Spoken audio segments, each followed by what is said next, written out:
여러분, 오늘 이 영상을 클릭하신 분들은 아마도 좋은 부모란 어떤 사람일까? 나는 지금 제대로 살고 있는 걸까? 혹은 자식에게 어떤 본보기를 남겨야 할까 하는 생각을 해보신 적이 있으실 겁니다. 그런 고민 속에서 오늘은 조선 시대의 위대한 여성, 그리고 어머니였던 신사임당의 일대기와 그녀가 남긴 말들을 통해 삶의 본질을 되짚어보고자 합니다. 신사임당, 본명은 인입니다. 1504년 강원도 강릉에서 태어난 그녀는 명문가 출신으로 아버지 신명화와 어머니는 용인이 씨 가문 출신이었다.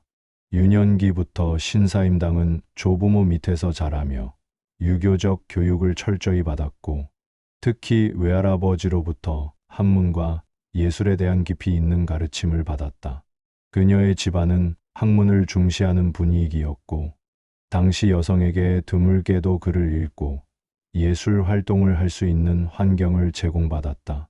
이러한 교육적 배경은 그녀가 향후 조선 시대 여성의 모범으로 우뚝 설 수 있는 기반이 되었다.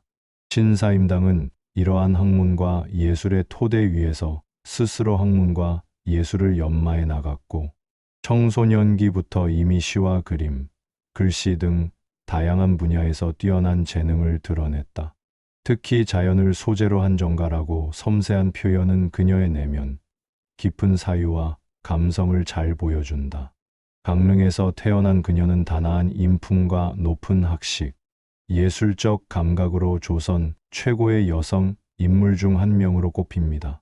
특히 그녀는 아들 율곡이이를 훌륭하게 키워낸 어머니로도 유명하지만, 동시에 당대의 드문 여성 예술가이자 사상가로도 인정받고 있습니다. 신사임당은 어려서부터 그림, 글씨, 시에 능했고, 부모로부터 자유로운 학문 환경을 제공받았습니다. 그녀는 단순히 조선의 이상적인 어머니상으로만 그려질 인물이 아닙니다. 신사임당은 여성도 인간으로서 자아를 실현해야 한다는 생각을 가졌으며, 당시 여성으로서는 매우 드물게 자신의 예술 세계와 교육 철학을 실천에 옮긴 사람이었습니다. 그녀는 자식 교육에 있어 스스로 본보기가 되는 삶을 가장 중요하게 여겼습니다. 그저 말로만 훈계하는 것이 아니라 자신의 삶을 통해 자식에게 어떤 삶이 바른 것인지를 보여주려 했습니다. 실제로 신사임당은 평소에도 매우 검소하며 근면한 삶을 살았고, 부덕의 실천을 몸소 보여줬습니다. 그녀는 말했습니다. 부모가 자식을 이끄는 가장 좋은 방법은 말이 아니라 행동이다. 이 명언은 단순한 교육 철학을 넘어서 지금을 살아가는 우리 모두에게 큰 울림을 줍니다. 특히 시니어 여러분, 자식에게 가장 오래 남는 것은 우리가 살아온 태도입니다. 물질이나 말보다 우리가 매일 살아가는 모습이 자식의 인생 방향을 결정짓는 힘이 됩니다. 또 다른 일화도 있습니다. 신사임당은 남편 이원수와의 사이가 그리 원만하지 않았지만 집안을 평화롭게 유지하며 자식 교육에 충실했습니다. 그녀는 감정에 휘둘리지 않고 가정의 중심을 지키며 가족 구성원 모두를 존중했습니다. 이는 요즘 시대의 많은 가정에도 꼭 필요한 태도입니다. 신사임당은 이렇게 말했습니다. 진정한 가정은 서로의 약함을 감싸주는 곳이다. 강함으로 누르는 것이 아니라 이해로 이끄는 것이다. 이 말은 지금의 우리에게도 너무나 큰 울림이 있습니다. 자식과의 갈등, 배우자와의 다툼이 있을 때 우리는 때로 힘으로, 말로, 논리로 상대를 누르려 합니다. 하지만 진정한 가정의 힘은 포용과 이해에서 나오는 것임을 그녀는 몸소 보여주었습니다. 또한 신사임당은 아들 율곡이이를 통해 자신의 교육 철학이 올바랐음을 증명했습니다. 그녀는 7명의 자녀를 두었지만 누구보다도 율곡을 사랑하고 그 가능성을 일찍부터 알아보았습니다. 하지만 그 사랑은 결코 편애가 아닌 공정하고 따뜻한 시선에서 비롯된 것이었습니다. 그녀는 말했습니다. 자식을 사랑하되 자식이 스스로 설 수 있도록 사랑하라.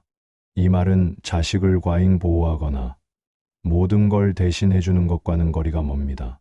부모로서 자식을 돕는다는 것은 결국 그들이 독립적으로 살아갈 수 있는 내면의 힘을 길러주는 일이라는 것을 신사임당은 일찍이 꿰뚫고 있었던 것입니다. 시니어 여러분, 지금 여러분이 살아오신 삶, 그 자체가 자식에게는 위대한 교과서입니다. 예를 들어 매일 아침 일찍 일어나 식사를 준비하고 가족을 위해 한결같이 일터로 나가셨던 그 모습은 자녀들에게 책임감이라는 단어를 가르쳐주는 살아있는 교과서였습니다.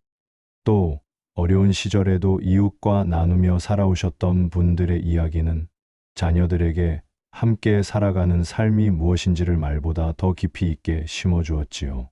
가령 어떤 시니어 어르신은 자녀가 경제적으로 힘들 때 본인의 노후 자금을 일부 꺼내 도와주기도 했습니다. 물론 쉽지 않은 결정이었지만 그 어르신은 말했습니다. 자식에게 주는 것은 돈이 아니라 어려울 때 함께 해주는 마음이다. 그 따뜻한 마음은 자녀에게 평생 잊을 수 없는 가르침으로 남았다고 합니다. 이처럼 신사임당이 말했던 몸으로 보여주는 사랑은 오늘날 수많은 시니어들이 삶 속에서 실천하고 계신 가르침이기도 합니다. 지금 당신의 삶은 누군가에게 분명히 큰 위안이 되고 있습니다. 당신의 자식뿐 아니라 그 자식의 자식에게까지도 이어질 따뜻한 유산이 되어줄 것입니다. 자체가 자식에게는 위대한 교과서입니다. 매일을 성실하게 살아온 삶, 힘들어도 포기하지 않은 자세, 그리고 사랑하는 가족을 위해 흘린 눈물과 땀, 그 모든 것이 자식에게 가장 값진 유산입니다. 신사임당은 또한 예술가로서도 뛰어났습니다. 그녀의 대표적인 작품으로는 초충도사오 정토가 있습니다. 이는 풀잎과 곤충을 섬세하게 묘사한 그림으로 자연의 조화와 생명의 소중함을 표현한 작품입니다. 또한 그녀는 난초, 포도, 물고기 등을 소재로 한 다양한 그림을 남겼으며 그 필치는 섬세하면서도 절제된 아름다움을 담고 있어 후대 예술가들에게도 깊은 영감을 주었습니다. 그녀의 그림은 단순한 자연 묘사가 아니라 자연을 통해 인간의 내면과 도덕적 품성을 비유하는 도구였으며 이는 그녀가 추구한 성리학적 가치관과도 맞닿아 있었습니다. 뿐만 아니라 그녀의 작품은 조선시대 여성 화가로서의 희소성과 더불어 그 예술성과 철학적 깊이로 인해 오늘날까지도 높은 평가를 받고 있습니다. 그녀의 난초 그림과 초충도는 지금도 회자되며 그 섬세하고 우아한 선에서 그녀의 내면 세계를 엿볼 수 있습니다. 그녀는 말없이도 그림과 시를 통해 삶의 아름다움과 절제를 표현했습니다. 이는 곧 그녀의 삶의 철학이기도 했습니다. 마지막으로 신사임당은 이렇게 남겼습니다. 좋은 어머니가 되려면 먼저 좋은 사람이 되어야 한다. 이 말은 어머니뿐 아니라 모든 이에게 적용되는 말입니다. 우리는 부모이기 이전의 한 사람으로서 먼저 올곧게 살아야 합니다.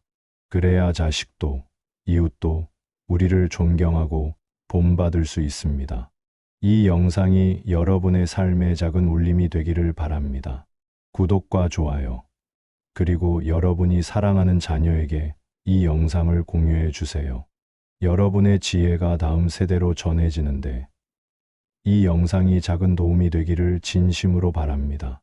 감사합니다.